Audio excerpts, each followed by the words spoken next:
This week in Bible Highlights titled Intentional Leadership, I want you to locate the book of Matthew, chapter 1, verses 18 through 25 with me. And last week we were in the book of Matthew as well, chapter 6, verses 9 through 18. And I feel the need to stay here in Matthew and identify some things that can help us encourage one another today. So, if you will, let's focus our attention to Matthew chapter 1, verses 18 through 25. Now, the birth of Jesus Christ happened this way. While his mother Mary was engaged to Joseph, but before they came together, she was found to be pregnant through the Holy Spirit. Because Joseph, her husband to be, was a righteous man, and because he did not want to disgrace her, he intended to divorce her privately. When he contemplated this, an angel of the Lord appeared to him in a dream and said, Joseph, son of David, do not be afraid to take Mary as your wife, because the child conceived in her is from the Holy Spirit. She will give birth to a son, and you will name him Jesus, because he will save his people from their sins. This all happened so that what was spoken by the Lord through the prophet will be fulfilled. Look, the virgin will conceive and bear a son, and they will call him Emmanuel, which means God with us. When Joseph awoke from sleep, he did what the angel of the Lord told him. He took his wife, but did not have marital relations with her until she gave birth to a son, whom he named Jesus. And what I want to ask someone based off this reading alone is how many of us move based on knowing that God is with us? Moving with faith can seem scary, but when we come to understand that God did not give us the spirit of fear, it will help us to keep moving in that direction of our purpose through ups and downs, through highs and lows, because we truly believe that God is with us. When Joseph awoke from his sleep, he did exactly what God told him to do because he believed that God was with him. It's one thing for God to speak to us, it's another thing than when we listen and perform what we're told to do. This is when God gets the glory and we can testify how good he is from the time we heard him out all the way up to living out our purpose and the things we endured in between the journey. Are you up for the task of saying yes to God? I must say, I remember back when I was in the midst of ending my relationship with my kid's dad, and it was through fasting, specifically on the second day of fasting, that I got direction from God to end the relationship. I've gotten many signs, many signs before, but nothing like the experience that I had through fasting.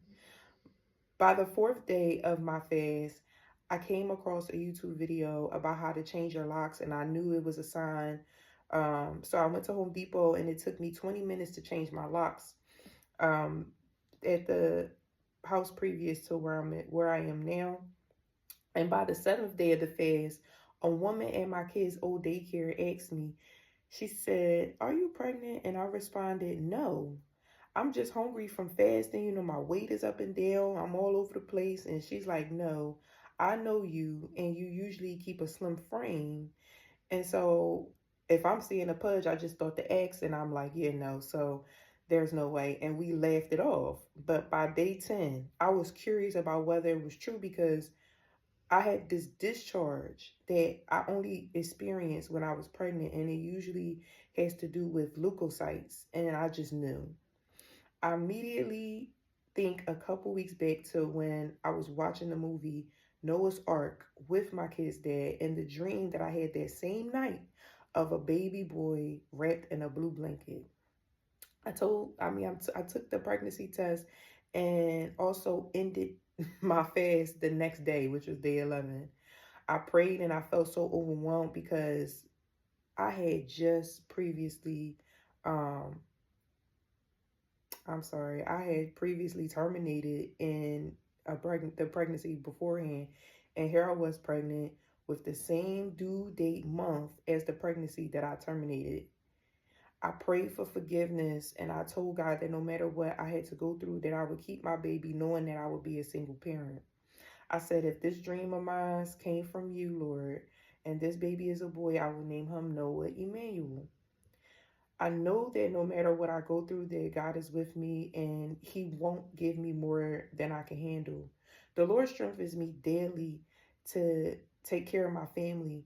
Going into the decision to keep my fourth child, knowing that I would not get any help from their dad, was tough, but I know that God is with me.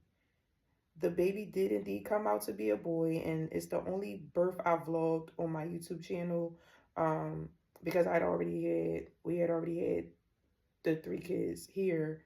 It was my first time vlogging my birth, and it was tough, but I made it, and I am still making it through without the help of their dad, um, but with the help of God. And when I think about this time of my life, it motivates me to continue to walk with God, for He won't fail me and He won't fail you. Whatever it is that you're going through, I want to just remind you to know that God needs your attention. And sometimes that comes with going without things for you to understand that you can't go without God. He is our provider. He is our protector.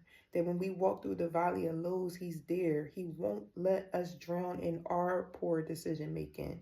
And so today, I want to ask someone to pay attention to every sign that God is with us.